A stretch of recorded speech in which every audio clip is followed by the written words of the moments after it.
Greetings, ladies and gents, and welcome to this daily science fiction extravaganza, commonly known as Tales from Outer Space. Taken from the subreddit HFY. All the relevant links will be down below. And, as always, I hope that you enjoy. And if you do, please consider supporting the channel. On to the science fiction. Story number 1, Butchery, written by LeVentNoir. We were second contact by the time we learned of the humans. The enlightened cosmos had already started a holy war with the humans over some difference of opinions. It had been going for 15 human years. I was embedded into the cultural acclimation program, cycling through human military postings. My hosts told me the war was extreme, the best and the worst of humanity. I didn't expect to meet both within a few minutes of what would be the most horrifying moments of my experience, if not my life. The humans have an interesting war with the enlightened cosmos. It is about economics and biology. There are only certain planetary bodies that life as we know it can survive on. As such, rendering them uninhabitable is a fairly stupid act. The enlightened cosmos had nano-deconstructors. The humans had NBC weaponry. Neither used them. Both sides had powerful spacecraft, able to deliver heavy ordnance to the enemy-controlled lands. But they were expensive, and the risk was too great. Neither used them. Heavier than air weapons platforms were used, but in small tactical roles, as they were difficult to produce and easily destroyed. The war was fought with modern soldiers, modern weapons, modern tactics, and ancient strategies. Seizure, control, and conquest of strategic ground locations was the method of the day. This was apparently something that required a large number of human soldiers, and I had been exposed to many of their technologies as operational methods. I was currently embedded in what was termed the field hospital, something my translator had given up trying to explain to me. Apparently, as best as I could tell, humans attempted to prolong and degrade an individual. I had heard tell of enlightened cosmos weapon specifications, and between combat opticals and destructor robots, I did not think humans had much of a chance of that. On the night I learned of the practices in question, I was relaxing in my tent, with my assigned translator, Mia Loy, reading some human serial on the bunk above me. It had only been in the camp for 2 rotations, and from what I could see, this camp did nothing. While there were armed troops here, they seemed more defensive, and there was a large number of people who didn't seem to be combatants. Mia had attempted to tell me that they were on stand down, but would come onto rotation on the next day or 2. Cultural acclimation was hard, but that was the point. Some irrelevant point to those notes that I'd been reading stuck in my mind, and I swung my lower tentacles off the bunk and into eyesight with Mia. As I formed the question, a hollering, hooting sound echoed at a painful intensity. "Whatever the frick it is, Kajella, it can wait. We've got case packs inbound, and I need to go to the theater." Mia was putting on her uniform that ran out of the tent towards the central structure of the camp, which, contrary to my expectations, was an entertainment hall, not a command tent. I was intensely confused and followed her. Humans have amazing mobility when they want to, and I was slow in reaching the theater. I pushed open the tent and found a number of other humans wearing white clothes, not at all camouflaged. I was dumbstruck for a moment and then pushed inwards, ignoring the comments behind me. "Hey, you can't go in there." "Ignore it. As long as he doesn't touch anything, it'll be fine. But we're under scrub and casualties are incoming." "That thing has ammonia skin layer. It's earth sterile. Now scrub, damn you. We've got some coming in." Inside the tent, the most mortifying entertainment I had ever seen. There were 8 tables with screaming, moaning, and silent humans lying on them. Internal fluids and internal organs everywhere. There must have been 50 humans rushing around the tables, blades, threads, needles, cloth, sprays. I couldn't tell what was happening, but the humans were slicing each other open with knives, and this must have been some kind of ritualistic butchery. My using increased as my temperature rose as it evaporated off. One of the nearby humans stood tall, hands, head, face, and body covered in a white clothing and red internal fluids. Smell that? Ah, frick, what's the alien doing in here? Leave it, get back inside here and grab the hammer. When I get the digger bot out of his liver, smash it. The second human pulled out a small black object, maybe 20 millimeters long, whirring, cutting motivators and destructive cutters feebly in the air. The first human had a heavy hammer to hand and violently smashed it against the nearby table. The second human was already spraying some liquid into the body of the screaming human on the table, and a third human pulled out a thread and was sewing up the mutilated soldier. It was over so fast, and more humans appeared from the mass and lifted up the soldier and carried the screaming outside. The table was sprayed, wiped, and immediately a human with 3 limbs was placed on it. The human put down the hammer and picked up a blade, as the second picked up a saw. I fled outside. I expelled my biology in the designated place. Humans were horrific, repulsive. What sentient race would inflict such pain and butchery on their own kind? I watched the exterior of the entertainment tent from my position. There were lines, rows of humans lying on the ground, screaming or disturbingly quiet. Each and every one was visibly and violently maimed. Every few minutes, ground transport would arrive and discharge more soldiers. Humans would walk up and down the rows, selecting which ones to butcher for entertainment. It was repulsive, but my mind was experiencing its own trauma, and I could not look away. By the 5th set of maimed warriors, I learnt the system. Most degraded first. Unless they were too degraded, scraps of conversation arose from the humans sorting the soldiers. This one has a crushed skull. We can't fix it. It'll be fatal. Copper is out. Morphine and make her comfortable. You've got a robot in the chest cavity here. Inside immediately. Lost limb, painkillers, burn the artery, handle later. The language was hard to translate, but the number of words I hadn't learned. Humans were also coming out of the theater and being loaded onto the ground or air transport and being taken backwards, away from the front lines. Most of them alive even. It wasn't that the degradation was something I was unaccustomed to. It was the prolonging of the damaged humans, clearly in pain. I picked myself up and squirmed back to my tent. Biochemicals refused to remain balanced, and I had to rest, eat, and purge. The planet had rotated to darkness by the time Mia arrived back at our tent, white clothing marked with red and brown in the front and of her sleeves.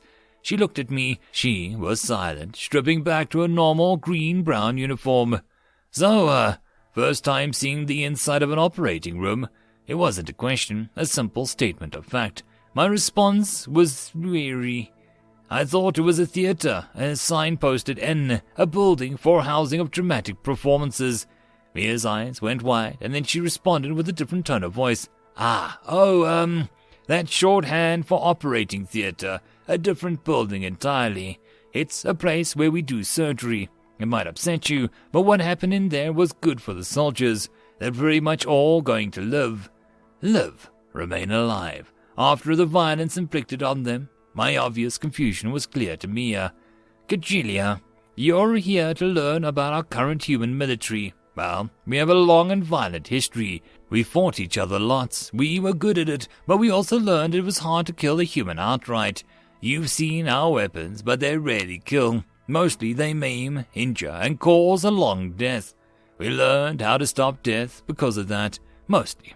In cases of trauma like this, the human pulled something out of a database. It was another 3-limbed human.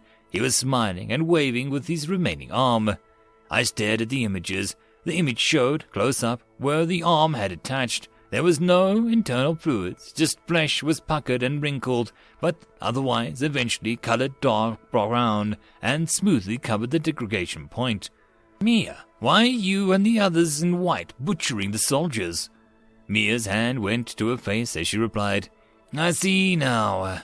Humans can repair musculature injuries easily. Surgery is entering the body, finding something it can't repair and fixing it. We're just a trauma unit. That's why the soldiers were still in pain and unable to fight. They're not recovered. We just made it so that they could get to a real hospital before dying. It'll take time for them to recover. but they will. Even the Cosmos Cutter robot can't inflict enough damage to kill if we get to them fast enough. The lasers, they heat the flesh, but it's not likely to kill outright. If we can keep the soldiers from bleeding out, they tend to live. I started to see humans could keep themselves alive in ways my species' biology would not, but they couldn't do it alone. They needed other humans to help them not die. Mia explained more, how she was a military nurse, the training it had taken, the kinds of wounds that arose, the ways to treat them, and more. By the time the planet rotated into starlight again, I was mortified that humanity had learned these skills through the violent action against itself, yet amazingly awed by a species that would go to such costs and lengths to keep an individual alive. I didn't expect to meet both within a few minutes in what might be the most horrifying moments of my experience, if not life. But for the sake of our allies in this war, they needed the worst of their history and the best of their present to secure their future. End of story. Story number 2. 2 words, written by chuckysnow. Drago, the Grand High General of the Imperial Invasion Fleet, sat slumped in his platinum throne, a small slip of paper dangled between the 2 fingers. His bejeweled crown sat askew above his furrowed brow. His eyes were full of defeat. It was the first time in his 219 years of life that he'd even harbored such a thought. His staff could read his mood, and outside of the room, an entire complex was near panic over it. His exalted main battle fleet, the terror of 1,000 systems, the hand of death to half the galaxy, had not been in communication in several days. The second fleet, in many ways larger than the first, had warped in the day before and immediately went silent. The 2 fleets had a combined 9,000 ships, and every single one, even the hospital ships, were able to obliterate anything that stood in their way. In countless campaigns, his mighty fleets had tamed and secured every known civilization they found. Casualties were slim. Losses were utterly unheard of. Upon learning of the existence of a new race, his fleet had raced to subdue them, to bring them under the protection, the taxation of the Drago Emperor. Such should be a simple exercise. Arrive, give a simple show of force that would kill no more than half the native population, then figure a payment plan out and privilege of being protected by Drago and his fleet. He and his generals had done this hundreds of times before. Their grip and control was total. The paper at his hands begged to differ. Drago was not accustomed to being summoned, even if the person summoning him was actually willing to come to him. The Emperor himself was coming. Perhaps the Emperor wanted to have more proof that he could have brought with the Imperial Palace. The very thought that someone, anyone, would even question him flashed into his head. It was extinguished by a slip of paper in his hand. After all, things had changed. Silent minutes went by where Drago could be alone with his thoughts. Distant noises let him know that the chaos existed just outside the massive doors that led to his war chamber. Finally, the doors were opened. A retinue of underlings flanked both sides of the walkway leading to his throne. In walked the Emperor, an imposing figure in his own right. He was still visibly enraged, a feeling Drago abandoned a long time ago. "Drago! I am hearing reports I refuse to believe. What is going on? Why haven't I heard from the fleet?" "Fleets, we sent 2, the vast bulk of our forces," Drago gloomily responded. The Emperor turned to even deeper shade of green. "Then what is the issue? Why are people telling me that our ships are no longer in communication?" He spat at the throne. "I can only presume that our ships are no longer in communication because they are no longer in existence." The thought had never once occurred to the Emperor's mind.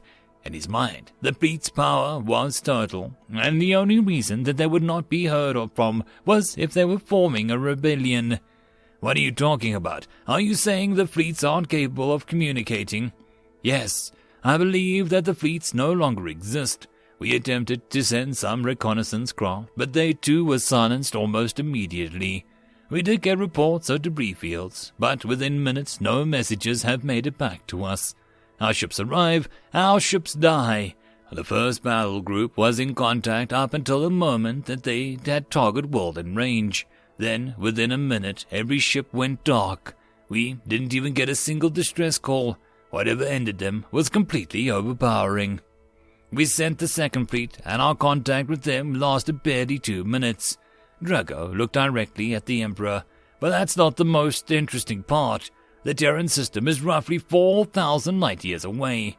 This message came in on our frequencies in our language from 2,000 light-years away. Whatever sent the message is coming straight towards us. He handed the paper over to the Emperor. The Emperor read the message, 2 words long. The message was simple, and left no mistake as to its meaning. Our turn. End of story. And that, my friends, concludes this dose of science fiction fun. I hope that you enjoyed. And if you did, please don't forget to support the author from the link down below. But if you want to support this channel, there are links as well down below for you to help with. But the easiest way would be to share this video. And if you are so inclined, subscribe as well. I will see you all in the next episode, and I hope that you all have a fantastic time until then. Cheers.